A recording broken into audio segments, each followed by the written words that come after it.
नमस्कार, plan takes पर आपका स्वागत है।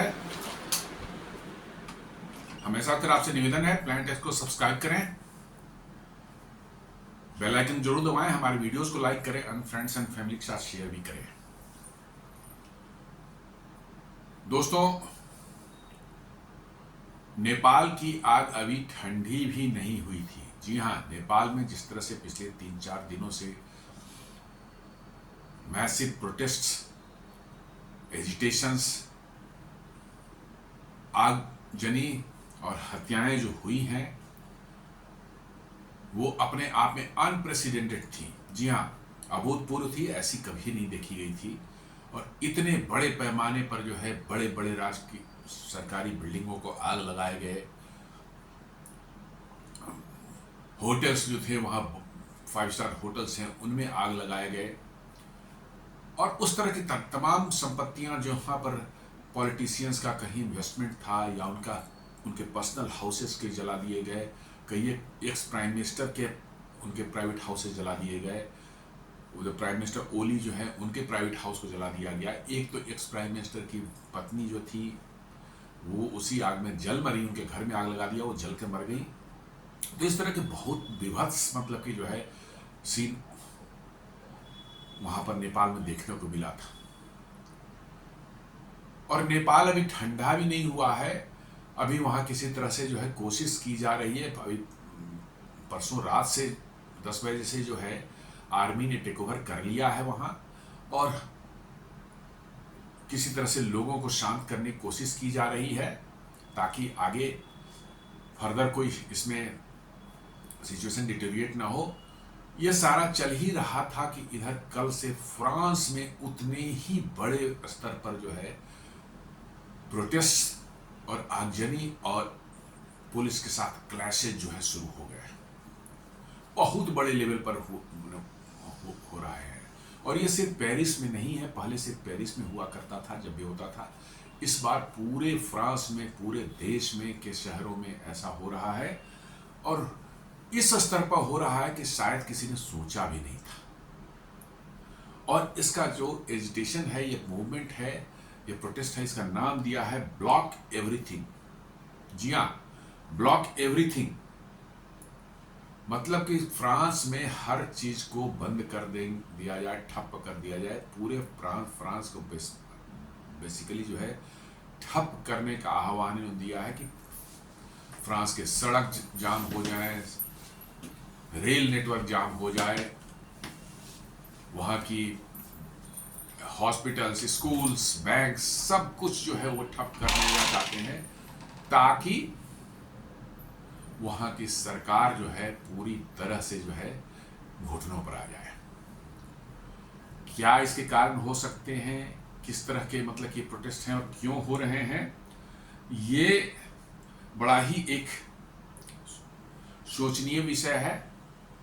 और फ्रांस जैसे डेवलप्ड वर्ल्ड में ऐसा होना ये अपने आप में बहुत ही अनप्रेसिडेंटेड है। जी हाँ, थर्ड वर्ल्ड में, डेवलपिंग कंट्रीज में से तो होते रहते हैं, बांग्लादेश में, श्रीलंका में, नेपाल में भी हुआ, लेकिन फ्रांस जैसे डेवलप्ड कंट्री में जो है ये होना अपने आप में बहुत बड़ा प्रश्न चिन्ह पैदा करता है कि क्या कोई देश इकोनॉमिकली बहुत एडवांस हो जाए, वहाँ के लोगों का पर कैपिटा इनकम बहुत ऊंचा हो जाए, हाई हो जाए, तो क्या आप सुरक्षित हैं? क्या आप वहाँ पर मतलब कि एक्सपेक्ट करते हैं कि इस तरह की घटनाएं ना हो? ये सोचने वाली बात है। ये कहता है कि mass demonstrations erupted across France on Wednesday. जी हाँ, परसों वेडनेसडे को जो है कल जबरदस्त मतलब कि जो है वहां मास डेमोन्स्ट्रेशन शुरू हुए through across the France under the banner of the block everything movement. जी हाँ, नाम भी बड़ा विचित्र इन्होंने दिया है, ब्लॉक एवरीथिंग मूवमेंट इसका नाम दिया है। मतलब फ्रांस में हर चीज बंद कर दो, हर चीज रोक दो। तो आप इससे इंटेंशन समझ सकते हैं कि फ्रांस की सरकार को वर्चुअली घुटने पर लाने का ये अटेम्प्ट है। Protesters blocked roads, rails, set fires and clashed with police in cities। जी हाँ, उन्होंने सड़कें बंद कर दी, रेल रोक दिया, आग लगा दी, बहुत जगहों पर पब्लिक प्रॉपर्टी में भी आग लगा दी है, सड़कों पर बड़े बड़े जगहों पर टायर्स वगैरह उसमें आग लगा के सड़कों को ब्लॉक कर दिया है। और कहते हैं कि शहरों में जो है पुलिस के साथ भयंकर उनका क्लैश चल रहा है। मतलब स्थिति जो है बहुत ही कह सकते हैं क्रिटिकल हो चुकी है और बहुत ही खतरनाक स्थिति स्तर पर पहुंच गई है। और फ्रांस को समझ में नहीं आ रहा है कि वो इस समय करे क्या। अभी 3-4 दिन पहले जो आपने देखा होगा, 4 दिन पहले, कि फ्रांस में जो है अपोजिशन ने इम्पीचमेंट मोशन लाकर वहां की सरकार को गिरा दी थी। जी हाँ, वहां के प्राइम मिनिस्टर जो हैं उनको उनकी सरकार गिरा दी थी, वो रिजाइन कर चुके थे। और साथ साथ जो है उन्होंने कहा कि मैक्रोन जो है, इमानुएल मैक्रोन जो वहां के राष्ट्रपति हैं, उनके अगेंस्ट में भी जो है उन्होंने इम्पीचमेंट मोशन दायर कर दिया है। दरअसल फ्रांस में क्या है, राष्ट्रपति सिस्टम है, लेकिन वो थोड़ा डिफरेंट है अमेरिका से। वहां पर राष्ट्रपति भी डायरेक्टली चुने जाते हैं जनता से वोटिंग के द्वारा, और प्रधानमंत्री चुने जाते हैं अमॉन्ग द एमपीज, जैसे भारत में चुने जाते हैं एमपीज चूज करते हैं प्रधानमंत्री को जो है। तो पार्लियामेंट में प्रधानमंत्री को वहां के एमपीज चुनते हैं, लेकिन साथ साथ प्रेसिडेंट को डायरेक्ट चुनते हैं। वहां कुछ पावर्स जो हैं प्रेसिडेंट के पास पूरी तरह से हैं, जैसे डिफेंस है, फॉरेन अफेयर्स हैं, ये सब फ्रांस के प्रेसिडेंट के पास होती है। देश के इंटरनल अफेयर्स की सारी पावर्स जो हैं करीब करीब प्रधानमंत्री के पास होती है। अमेरिका जैसा नहीं है जहां पर ये सभी पावर्स जो है एक ही प्रेसिडेंट में वो है, प्रेसिडेंट नीचे कोई नहीं है। वैसा यहां पर है कि नहीं, कुछ पावर्स जो है प्रेसिडेंट पास में है और कुछ पावर्स जो है प्रधानमंत्री के पास में है। अब देखेंगे तो इट इज गुड सिस्टम, बढ़िया सिस्टम है, इसमें कोई बहुत दिक्कत नहीं है कि कुछ टॉप के जो कुछ अफेयर्स हैं वो प्रेसिडेंट देखेंगे और रेस्ट जो है वो नीचे प्रधानमंत्री देखेंगे। तो प्रधानमंत्री को तो उन्होंने हटा ही दिया नो कॉन्फिडेंस मोशन ला करके जो है। अब उनका कहना है कि इमानुएल मैक्रोन को भी जाना होगा और इसके लिए उन्होंने इम्पीचमेंट मोशन दायर कर दिया है वहां पर। ये बड़ी एक सोचनीय स्थिति बन गई है वहां पर, और देखना होगा कि इमानुएल मैक्रोन जो है अपनी कुर्सी बचा पाते हैं या नहीं बचा पाते हैं। अब बात आता है कि हु आर प्रोटेस्टिंग। यदि हम लोग जानना चाहें कि कैसे लोग हैं जो प्रोटेस्ट कर रहे हैं, कौन से लोग आखिर हैं कि वो प्रोटेस्ट कर रहे हैं, तो आपको देखकर वहां के एक सोशियोलॉजिस्ट है एंटोइन ब्रिस्टेल, वो कहते हैं कि इस भीड़ में जो प्रोटेस्ट करने वाले लोग हैं इसमें ज्यादातर लोग जो है यंगर जनरेशन के हैं, यंग एज वाले हैं। उसी तरह से जैसे नेपाल में यंग एज वाले थे, बांग्लादेश में यंग एज वाले थे और श्रीलंका में यंग एज वाले थे। जी हाँ, यंग एज इनफैक्ट जो है आज की जो इकोनॉमिक आर्थिक परिस्थितियां दुनिया में उभर रही है, जिस तरह से आर्थिक हालात जो है अलग अलग देशों के खराब हो रहे हैं, इकोनॉमी स्लोडाउन में जा रही है और जॉबलेसनेस जो है इन देशों में, खासकर वेस्टर्न वर्ल्ड जो है, जो कि डेवलप्ड अपने आप कहते हैं, इन देशों में जॉबलेसनेस जो है वो बढ़ती जा रही है। मतलब कि नौकरी के जो जॉब अपॉर्चुनिटीज हैं वो नए नहीं पैदा हो रहे हैं और पुराने जो हैं उन पर भी खतरे आ रहे हैं। और इसलिए जो है, जो यूथ है, यंग जनरेशन है, उनको नौकरियां नहीं मिल पा रही हैं, अपॉर्चुनिटी नहीं मिल पा रही है, उनको अपना भविष्य जो है असुरक्षित लग रहा है। और इसलिए जो है, और साथ साथ जो है जो इस्टेब्लिशमेंट अभी दुनिया में अलग अलग देशों में बनी हुई है सरकारों की जो है, उनमें व्याप्त जो है जबरदस्त करप्शन, भ्रष्टाचार जो है, इसको लेकर के जो है यंग पॉपुलेशन जो है बहुत पूरी तरह से विचलित है।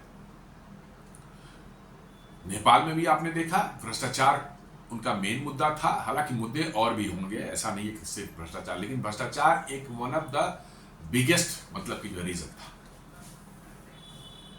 जी हाँ, 2014 में भारत में भी जो है जिस तरह से चेंज आया, नरेंद्र मोदी ने इलेक्शन जीता एकदम स्पष्ट बहुमत से, ये मोस्टली भ्रष्टाचार के अगेंस्ट में ही था। भारत में शांतिपूर्वक हो जाता है इसलिए इन देशों में जहाँ की पॉपुलेशन छोटी है और वहाँ की समस्याएं इतने छोटे सब देश हैं कि वहाँ की समस्याएं करीब करीब कॉमन रहती है सबकी।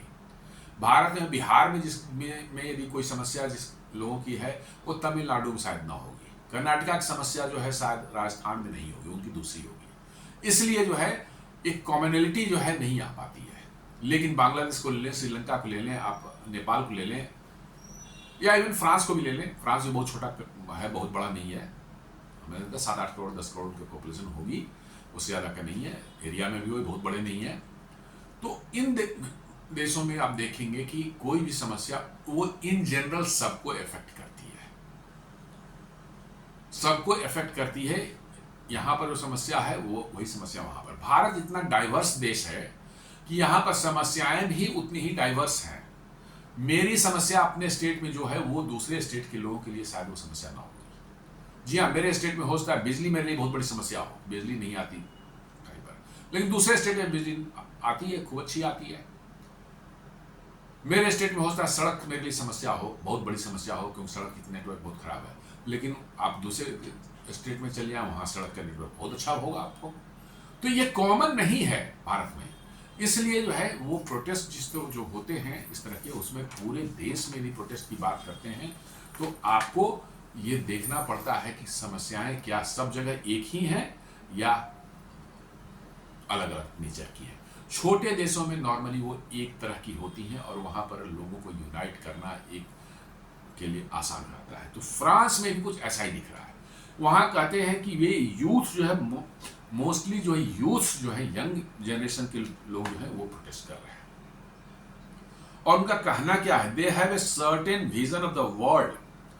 कह रहे हैं कि वो दुनिया के बारे में ये यूथ्स जो हैं वहाँ पर जो एजिटेट कर रहे हैं, प्रोटेस्ट कर रहे हैं, उनका दुनिया के बारे में कुछ एक नज़रिया है। तो क्या है, कहते हैं कि वो चाहते हैं कि दुनिया ऐसी हो कि where there is more social justice. जी हाँ, उनको सोशल जस्टिस ज़्यादा मतलब कि प्रेफरेंस उनका है कि सोशल जस्टिस होना चाहिए, लेस इनइक्वालिटी। जी, इनइक्वालिटी सोसाइटी में आती, कुछ लोगों के पास भी अथाह संपत्ति होती है और कुछ लोगों के पास कुछ भी नहीं होता। उनका कहना है कि ये इनइक्वालिटी जो है कम होनी चाहिए, और कहता है और एक पॉलिटिकल सिस्टम ऐसा होना चाहिए जो कि पुराने से अलग हट करके डिफरेंट वे में काम करे। सुनने में बहुत अच्छा लगता है, there is nothing wrong with that. सुनने में काफ़ी अच्छा और बहुत ही ये लगता है कि बड़ा ही आइडियोलॉजिकल, मतलब कि जो है आइडियोलॉजिकली करेक्ट आइडियाज़ ये सब हैं। लेकिन क्या इन प्रोटेस्टर्स के पास में इनको जो इनके डिमांड्स हैं या इनके जो आइडियाज़ हैं इनको इम्प्लीमेंट करने के का कोई रोड मैप है, कोई तरीका है, या इन्होंने कुछ सोच रखा है इसके बारे में कैसे ये किया जा सकता है? यदि उनके पास कोई रोड मैप है कि कैसे भ्रष्टाचार को कम कर सकते हैं, कैसे कोई भ्रष्टाचार कहीं हो जाए तो तुरंत उसकी जस्टिस जो है बहुत जल्दी से उसको होकर सजा मिले, ऐसा हो सकता है, कैसे हम ज़्यादा जॉब्स क्रिएट कर पाएँ देश के लिए, कैसे हम अपनी अर्थव्यवस्था ऐसे बनाएं कि देश पर जो है कर्ज का बोझ नहीं पड़े, फिस्कल डेफिसिट उतना नहीं हो, और उसके साथ साथ ग्रोथ भी हो और इंफ्रास्ट्रक्चर भी उसी तरह से बने, और साथ साथ लोगों को की जॉब्स भी की भी उतनी अपॉर्चुनिटी क्रिएट हो। क्या एक साथ ये संभव है? यदि ये इनके सॉल्यूशंस नहीं है उनके पास में, तो इस तरह के प्रोटेस्ट या इस तरह के जो एजिटेशंस होते हैं वो कहीं ना कहीं जो है डेविएट होकर अपने रास्ते से जो है अल्टीमेटली जो है उनका सिर्फ हार्म होता है, नुकसान होता है लोगों का, उस देश का, और कुछ नहीं होता। जी हाँ, ये सभी आपस में ऐसे जुड़े हुए हैं। आप किसी देश में विकास करना चाहते हैं तो आपको उसके लिए पैसे चाहिए, पैसे उगाही करने के दो तरीके हैं, या तो सरकार टैक्सेस बढ़ाए, नहीं तो बोरो करे मार्केट से। टैक्सेस बढ़ाएं तो वो उसका बोझ जनता पर जाता है। जो प्रधानमंत्री के अगेंस्ट में नो कॉन्फिडेंस मोशन आया, उसके पीछे यही रीजन था।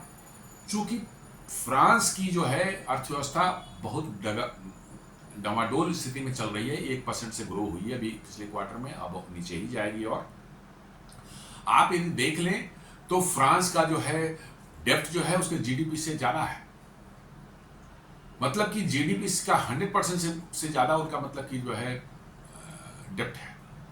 तो और ये बढ़ता ही जा रहा था। तो डेप्ट को कम करने के लिए उन्होंने कुछ प्रोग्राम बनाए थे, उसको बिल लाने जा रहे जिसमें टैक्सेस बढ़ाने की बात थी, एम्प्लॉयज़ को कुछ सैलरी वाली कट करने की बात थी सरकारी एम्प्लॉयज़ की जो है। देन मतलब कि जो है कुछ जो सोशल वेलफेयर स्कीम्स जो होती हैं सरकार की तरफ से जो है, या सोशल सर्विसेज जो होती हैं जैसे हेल्थ केयर हो गया, एजुकेशन हो गया, चाहे लोगों के लिए आम जनता के लिए जो फैसिलिटीज़ बनाई जाती हैं, क्रिएट किए जाते हैं उनके जीवन स्तर को ऊपर उठाने के लिए, उसमें कुछ कमी करने की बात की गई थी उस बिल में। और उसके पहले ही जो है जनता भड़क उठी और अपोजिशन ने इसका फायदा उठाया, उन्होंने नो कॉन्फिडेंस मोशन ला दिया और उसमें जो है जो प्रधानमंत्री थे उनकी पार्टी के भी लोगों ने उनका साथ छोड़ दिया और वो हार गए नो कॉन्फिडेंस मोशन में जो है, और उनकी सरकार चली गई। और अब ये लोग जो अपोजिशन और वहाँ जनता है वो इमैनुअल मैक्रोन के खून के प्यासे हो गए कि उनको भी जाना होगा, क्योंकि he is also part and parcel of this same system. अब आप कहेंगे कि भाई फ्रांस जैसे देश के लिए जो है इतना कौन सा है, उनकी इकोनॉमी इतनी बड़ी है, पॉपुलेशन भी बहुत बड़ा नहीं है भारत कंपेरेटिवली, लेकिन वहाँ के कंपेरेटिवली बहुत बड़ा है। भारत के कंपेरेटिवली में भी कि काफ़ी छोटा हो। लेकिन अब आपको एक चीज़ समझना पड़ेगा कि रिसोर्सेज और धीरे धीरे जो है इन देशों के पास जो है, छोटे देशों के पास में, चूंकि उन देशों में कोई खास ज़्यादा मिनरल्स नहीं है, एरिया छोटा होने के बाद एग्रीकल्चर ही बहुत ज़्यादा नहीं हो पाता और मिनरल्स वगैरह तो है ही नहीं, ना के बराबर है। तो उनको आखिर कहाँ से उनकी आर्थिक प्रगति कहाँ से आएगी, उनका पैसा कहाँ से आएगा। तो आप पास्ट में उठाकर देखें, यूरोप के मोस्ट ऑफ द कंट्रीज जो हैं उन्होंने उनकी 300-400 साल की जो लीगेसी आप उठा के देखें, हिस्ट्री आप उठा के देखें, क्या किया था उन्होंने बेसिकली दुनिया को कॉलोनाइज कर लिया था, पूरे अफ्रीका को कॉलोनाइज किया था, करीब करीब साउथ ईस्ट एशियन कंटिनेंट जितना है करीब करीब पूरा कॉलोनाइज कर रखा था इन्होंने। पाकिस्तान है, इवन अफगानिस्तान है, भारत है, बांग्लादेश है, म्यांमार है, श्रीलंका है, सबको इन्होंने वर्चुअली कॉलोनाइज कर रखा था, इंडोनेशिया वगैरह सब किसी न किसी 3-4 देश थे उसमें जो है। एक यूके था, देन आपको फ्रांस था, पुर्तगाल था, देन स्पेन था, डच तो नीदरलैंड्स को बोलते हैं, ये मेन देश यही थे। और भी छोटे छोटे देश थे जिन्होंने कहीं कहीं उसको जो है ये करके रखा था, मैंने कॉलोनीज बना रखी थी। उस कॉलोनी का फायदा क्या था? उस कॉलोनी का मेन फायदा ये था कि उन देशों से ये मुफ्त में रिसोर्सेज उठा करके, कोल है, आयरन ओर है, कॉटन हो गया, कॉपर हो गया, एल्यूमिनियम हो गया, जिस तरह के भी मैंने मिनरल्स उनको ले जाने हैं या एग्रीकल्चर प्रोड्यूस ले जाने हैं, सब जो है अपनी मन मर्जी से फ्री ऑफ कॉस्ट उठा के ले जाते थे। और उसका इस्तेमाल कहाँ होता था? यूरोप में होता था। जी हाँ, उसका इस्तेमाल जो है यूरोप में होता था और इससे जो है उनके देश में समृद्धि दिखती थी। आप लंदन, पेरिस जहां चले जाए, ये शहर जो कब बने, पिछले 250-300 साल में बने हैं ये, और उस पीरियड में ही इन्होंने दुनिया को लूटा है और उसी लूटे हुए पैसे से आपको ये सब शहर बने हुए हैं। आप समझ सकते हैं, सोच सकते हैं कि लंदन में 150 साल पहले अंडरग्राउंड मेट्रो ट्रेन बन चुकी थी। 150 ईयर्स बैक किसी ने सोचा भी होगा? आप सोच भी नहीं सकते कितना पैसा उस समय उसकी जरूरत पड़ती हो, कितनी ज्यादा बनने की एक्सपर्टीज जरूरत पड़ती, लेकिन उस समय बनने के पैसे इतने ज्यादा थे। कहते थे कि ब्रिटिश एम्पायर का जो हमें कभी सनसेट होता ही नहीं है, यहां सनसेट हो रहा था, कहीं और ब्रिटिश एम्पायर में सनराइज हो रहा है, ये फैक्ट था। और इसका बहुत बड़ा लाभ उनको मिला एक अनुमान के अनुसार जो लोग बताते हैं, कुछ कुछ एग्जैक्ट कहना तो मुश्किल है, लेकिन कहते हैं कि भारत से जो यूनाइटेड किंगडम जो है करीब 200 या 250 साल जो उन्होंने यहाँ पर रूल किया, उसमें उन्होंने करीब करीब 45 से लेकर 60 ट्रिलियन डॉलर्स तक के वेल्थ उठाकर जो भारत से ले गए। जी हाँ, ले गए। वो कई हजारों टन तो सोना इन्होंने, कोलार गोल्ड फील्ड्स जो आप देखते हैं वहाँ से निकला था, वो सारे ब्रिटिश एम्पायर को गए हैं।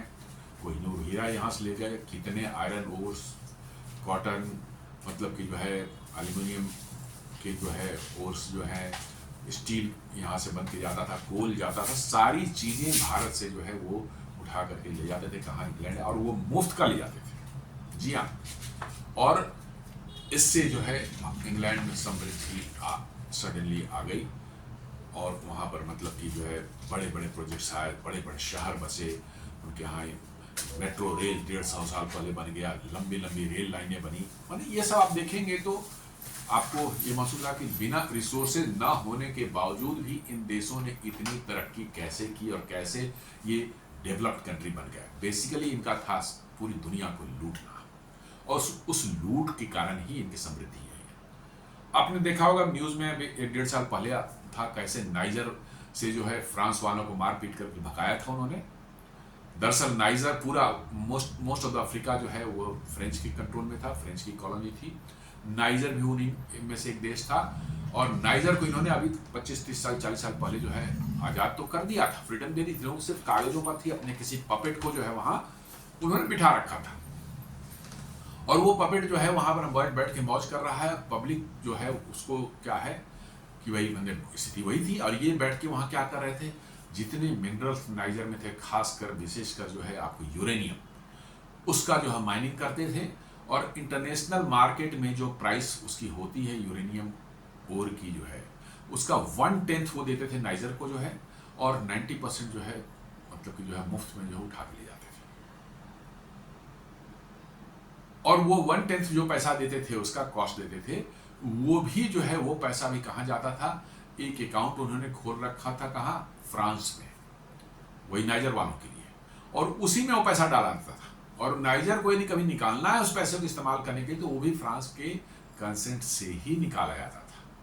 तो वर्चुअली कहिए कि everything was under control, even if की जो है फ्रीडम मिल गई थी नाइजर को, ले जा रहे थे। नाइजर वालों ने देखा, वहाँ के लोगों को लगा, वहाँ पर विद्रोह हुआ, काफ़ी कुछ हुआ, सेना ने विद्रोह कर दिया, इनको मारपीट करके भगाया वहाँ से।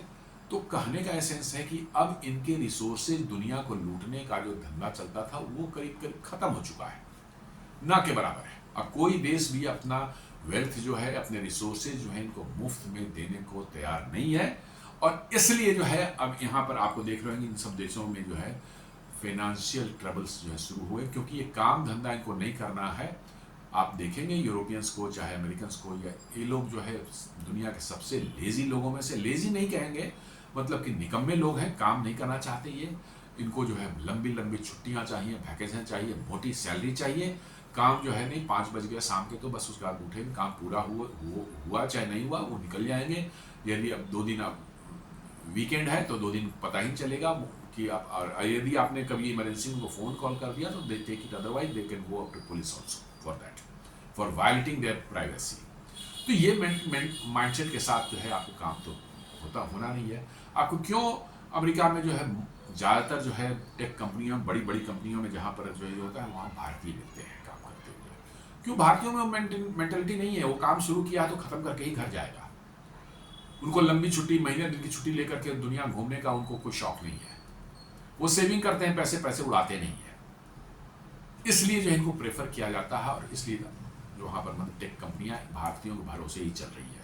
यदि सभी भारतीय वहाँ से हट जाए तो आज अमेरिका की सारी टेक कंपनियाँ जो आज के आज कोलैप्स हो गए। सेम स्थिति जो है आपको जो है यूरोप की भी है। तो काम ये कर नहीं सकते, इनको मुफ्त का पैसा चाहिए, मुफ्त की मौज मस्ती चाहिए, और रिसोर्सेज दुनिया इनको देने को तैयार नहीं है। ये सारा एक मिलजुल करके जो है आपको जो कॉकटेल जो बनता है, उसी का नतीजा अब आपको इनको डेवलप्ड वर्ल्ड में आपको देखने को मिल रहा है, अब मिलेगा। It is only time. ये यूके में भी होगा, जर्मनी में भी होगा, और आप देखेंगे कुछ समय बाद अमेरिका में भी हो सकता है। तो कहते हैं कि यंग पीपुल आर द, एक एलिस मोरिन करके एक वहाँ स्टूडेंट हैं 21 ईयर के, उनका एक उन्होंने छापा है, ये न्यूज़ डाला है। वो कहती हैं कि young people are the future. ठीक है भाई, यंग पीपल तो फ्यूचर होते ही, किसी देश की कोई नई बात नहीं है, किसी भी देश के लिए यंग लोग ही फ्यूचर हैं। Old generation left us with a shitty world and a shitty government. मानो खराब लैंग्वेज का उन्होंने इस्तेमाल किया, शिट। तो उनका old generation has left us with a shitty world, a shitty government. It is up to us to fight to change that and dance on the ashes of the old world. माने पुराने जो old establishment दुनिया में है, देशों में है, उनसे इतनी नफरत है कि इतनी गंदे शब्दों का ये इस्तेमाल कर रही है और कह रही हैं कि हमको पूरा बदलना पड़ेगा और इनको जो है इनके एसेस पर हम डांस करेंगे। आप समझ सकते हैं कि इसके क्या मतलब कि मायने इसके क्या है, कितनी ज़्यादा नफरत इनमें भरी हुई है और किस लेवल का फ्रस्ट्रेशन इनमें है अपने सरकार के प्रति, अपने एस्टेब्लिशमेंट के प्रति। और उसी का नतीजा है कि इतने वायलेंट प्रोटेस्ट फ्रांस जैसे देश में, जो कि दुनिया का एक जाना माना शक्तिशाली देश है, जिसके पास न्यूक्लियर पावर भी है, मतलब कि जो है न्यूक्लियर पावर्ड कंट्री है, और साथ साथ जो है वो संयुक्त राष्ट्र यूएनओ के 5 परमानेंट मेंबर्स में से फ्रांस भी एक परमानेंट मेंबर है। तो आप समझ सकते हैं कि भाई उस देश की कैसी दयनीय स्थिति हो गई है कि अब वहां पर लोग जो सड़कों पर आके लूटपाट कर रहे हैं, आगजनी कर रहे हैं, इट्स ओनली बिकॉज कि लोगों को अब जो सुविधाएं मिलती थी सरकार की तरफ से, जितनी उनको अपॉर्चुनिटी मिलती थी जॉब की और जितनी अच्छी तनख्वाहें मिलती थी, ज़िंदगी उनकी जैसी होती थी, सरकार उनके लिए जितना काम करती थी, जितनी फैसिलिटी क्रिएट, वो अब उनको नहीं मिल पा रही है। अभी आपने देखा होगा 3 साल पहले भी जो है फ्रांस में एक बहुत बड़ा मैंने प्रोटेस्ट हुआ था। किस लिए हुआ था? वहाँ की सरकार चूंकि अब देख रही थी वही पेंशन बिल इतना ज़्यादा सरकारी कर्मचारियों का हो गया था, पेंशन का मैंने कह जो सरकार एकदम उसके बोझ लेकर दबी हुई है। उन्होंने प्रपोज किया कि भाई 62 ईयर्स वहाँ शायद मतलब कि रिटायरमेंट एज है, उन्होंने 65 करने का दिया कि भाई ये अननेसेसरी घर बैठा के इनको पेंशन देने से बढ़िया है 3 साल बढ़ा दो इनको, कम से कम काम तो करेंगे। अब वहाँ इतनी भयंकर मतलब प्रोटेस्ट हुई इसको लेकर के, लोगों को कहना था कि अरे हम जिंदगी भर काम करेंगे, हम तो अब तो रिटायर होकर हम इंतजार करें, लेकिन हम ऐश मौज करेंगे, दुनिया घूमेंगे और आप हमसे काम कराते रहेंगे। नहीं, हमें अंत में सरकार को वापस लेना पड़ा हुआ प्रपोजल, बहुत भयंकर मतलब हुआ था। तो ये स्थिति है वहाँ की। और उनके मेन डिमांड्स आप सुनेंगे तो ठीक है, सुनने में तो बड़े अच्छे लगते हैं। वो कहते हैं more investment in public services. Public services मतलब हेल्थ सर्विसेज हो गई, एजुकेशन सर्विसेज हो गई, पब्लिक के लिए जो बहुत सी चीज़ें जो वहाँ सरकार क्रिएट करती है, एम्यूजमेंट पार्क है, बच्चों खेलने के पार्क है, बच्चों को वहाँ रेज करने के लिए, बच्चों को पालने के लिए भी खर्च दिए जाते हैं, लोगों को जो है पर चाइल्ड जो है वो खर्च दिए जाते हैं। कहते हैं कि ये सब में सरकार को और खर्च करना चाहिए। और सरकार का प्रपोजल क्या था? इन सबों को कम करने का था, ताकि उनके जो है डेप्ट जो है वो कम हो सके। जो अभी सरकार गिरी है वहाँ प्रधानमंत्री की, वो इसी कारण से गिरी है। Taxation on high income brackets, जो हाई इनकम वाले लोग हैं उन पर टैक्सेशन बढ़ाया जाए और लोअर वाले को रिलीफ दिया जाए, कम किया जाए, ये इनका प्रपोजल है। नहीं, ये जेन्युइन लगता है, इसमें कोई ऐसी बात नहीं है कि इसको किया जाए। हाँ, या हाई इनकम वाले they should bear the burden more, देश के फाइनेंसेस में वो ज़्यादा बर्डन मैंने उनके ऊपर जानी चाहिए देन लोअर इनकम वालों के पर। देन रेंट फ्रीजेस, जी हाँ, इन सभी देशों में आपको रेंट जो है ये बहुत बड़ी समस्या बन चुकी है। आपके पास हो सकता है 1000-2000 पाउंड आप कुछ कमा रहे हो इंग्लैंड में, चाहे 1000-2000 यूरो जो है फ्रांस में कमा रहे हो, इतने में आपका एक घर मिलना, एक सिंगल बेडरूम वाला घर भी मिलना बड़ा मुश्किल है, ऑलमोस्ट इम्पॉसिबल है। यदि ले लेंगे तो फिर खाएंगे क्या? तो आप देखेंगे इन सभी शहरों में, फ्रांस, लंदन में, पेरिस में, इन सब बड़े शहरों में जो है बड़े तादाद में लोग सड़कों पर जो है फ्लाईओवर के नीचे, किसी ब्रिज के नीचे, चाहे कोई शॉप है उसके आगे में कोई शेड वगैरह बना हुआ है उसके नीचे किस माने लोग बड़ी तादाद में जो है ओपन में सो रहे हैं, खुले में सो रहे हैं, बिकॉज कि वो अफोर्ड ही नहीं कर सकते, मतलब कि जो है एक छोटा सा रूम किराए पर, इतना महंगा है। जी हाँ, वो वहां पर आप जाके देखें, होटल्स जो हैं इतने शैबी कंडीशन में होटल रहते हैं, उसके रेंट आप सुनेंगे तो इंडिया में शायद उतने होटल में सबसे टॉप क्लास के होटल जो भारत में वो भी मिल जाए। एकदम शैबी रूम रहेगा, छोटा सा रूम, 10 बाई 10 का रूम रहेगा, इसमें इतने कंजेस्टेड बाथरूम रहेगा, कोई फैसिलिटी नहीं, कुछ भी नहीं। और उसके रेंट्स जो है भारत के 5 स्टार होटल के, टॉप के 5 स्टार होटल, छोटे वाले नहीं, टॉप के 5 स्टार होटल से भी ज्यादा महंगे हैं। तो आप समझ सकते हैं कि वहाँ का क्या रूम है, लेकिन वो आपको मिलेगा नहीं, because it is so high, rent is so high कि आप नहीं अफोर्ड कर सकते।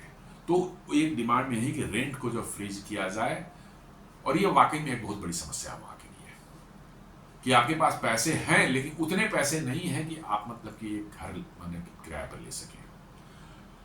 और चौथा जो है एकदम बिल्कुल सीधा कि मैक्रोन रिजाइन करे, क्योंकि मैक्रोन से ये फेडअप हो चुके हैं और मैक्रोन को कह रहे हैं कि वो आप रिजाइन करो। इसी तरह 2019 में जो है एक वहां पे येलो वेस्ट मूवमेंट हुआ था, वहां वो भी जो है बहुत बड़ा मूवमेंट हुआ था, वहीं मतलब कि जो है फ्रांस में जो वही प्रोटेस्ट हुए थे, और वो भी था when to reverse tax cuts को के लिए उन्होंने था, एक टैक्स जो उन्होंने बढ़ाया था उसको वापस लेने के लिए कहा था, as favoring the rich while other wants more measures to help the poorest। जी वो उनका उस समय भी यही था कि रिच को आपने जो है वो किया है, पुअर्स को ज़्यादा आप टैक्स कर रहे हैं, तो पुअर्स को टैक्स कम करें गरीबों का, और जो रिच पीपल हैं उनका टैक्स आप बढ़ावें। बहुत मैसिव प्रोटेस्ट हुआ था, उसको येलो वेस्ट प्रोटेस्ट करते हैं, क्योंकि येलो कलर का जो फ्लोरोसेंट जो जैकेट होता है ना, वो पहन करके लोग जो है रास्ते कर रहे थे, इसलिए इसका नाम दिया था येलो वेस्ट जैकेट। ये बहुत बड़ा मूवमेंट था। खैर सब सरकार ने उस समय कुछ शायद इस पर रिवर्स करके जो है जान बचाई थी अपनी, बट इसका मतलब है कि फ्रांस में समस्याएं जो है खत्म नहीं, और धीरे धीरे बॉयल कर रहे, सिचुएशन खराब तो हो ही रही है थी पिछले कई सालों से। 3 साल पहले मैंने बताया था जैसे कैसे उन्होंने पेंशन वालों को, जो रिटायरमेंट वालों को जो है कहा 3 साल बढ़ा देंगे, वहां पर भी मूवमेंट हुआ। तो ये धीरे धीरे ब्रीविंग, इट वॉज ब्रीविंग, मतलब कि आपको गर्म हो रहा था, उबाल उसमें धीरे धीरे आ रही थी, पूरी तरह से नहीं उबाल आया था, अब लगता है कि पूरी तरह से उसमें उबाल आ गया है, बिल्कुल भभक पड़ा है ये, और पूरे फ्रांस को इसने अपनी गिरफ्त में ले लिया है। और फ्रांस जैसे देश की सांस फूली हुई है, उनको समझ में नहीं आ रहा कि क्या करें। और ये दुनिया में बहुत से देशों में देखा जा रहा है कि जहां जिन जिन देशों में जो है पॉलिटिक्स जो है ओल्ड स्टाइल पॉलिटिशियंस जो हैं, उन्होंने नए लोगों को जो है तरजीह देना कम कर दिया है, यंग जनरेशन की बातें सुननी शुरू कर दी गई हैं, करप्शन हो गया है बहुत ज़्यादा, मतलब कि जो है क्या कह सकते हैं कि वोकिज्म बढ़ चुका है, और बेफिजूल के खर्चों जो सरकार कर रही है और लोगों की रिक्वायरमेंट जो उसको फुलफिल नहीं कर रही है, इसको लेकर के जो है आप देखेंगे दुनिया में जो है एंटी इस्टेब्लिशमेंट जो है एक सेंटीमेंट जो है पूरी दुनिया में बना हुआ है, बहुत तेजी से बढ़ रहा है। और यही चीज जो है आपको फ्रांस में देखने को मिली है, और आप देखेंगे कि उन देश, बहुत से देश ऐसे हैं जहां पर right wing, far right wing के जो पॉलिटिक्स आइडियोलॉजी वाले पॉलिटिक्स पार्टीज हैं, वो बहुत तेजी से बढ़कर आगे निकल करके आ रही हैं। और बहुत से देशों में जो है वो पावर में भी आ रहे हैं, और लग रहा है कि अब पुराने जो है ढर्रे की पॉलिटिक्स जो है शायद यूरोप में जो है अब वो ना चल पाए। तो दोस्तों ये एक छोटा सा विश्लेषण था जिसमें आज हमने डिस्कस किया कैसे फ्रांस में जो है, नेपाल के बाद फ्रांस में किस तरह के जो है विरोध प्रदर्शन चल रहे हैं, मैसिव प्रोटेस्ट से जो है चल रहे हैं, आगजनी हो रही है, और मतलब कि जो है प्रॉपर्टीज को डैमेज किया जा रहा है, और सरकार के प्रति बहुत बड़ी नाराजगी लोगों की है, और इमानुएल मैक्रोन के रिजाइन करने को लोग डिमांड कर रहे हैं। इस पर ये विश्लेषण था, उम्मीद करता हूँ आपको पसंद आया होगा। आपसे रिक्वेस्ट है कि हमारे वीडियोस को लाइक करें, फ्रेंड्स एंड फैमिली के साथ शेयर करें, हमारे चैनल को सब्सक्राइब करें, और बेल आइकन दबाना बिल्कुल नहीं भूलें। धन्यवाद।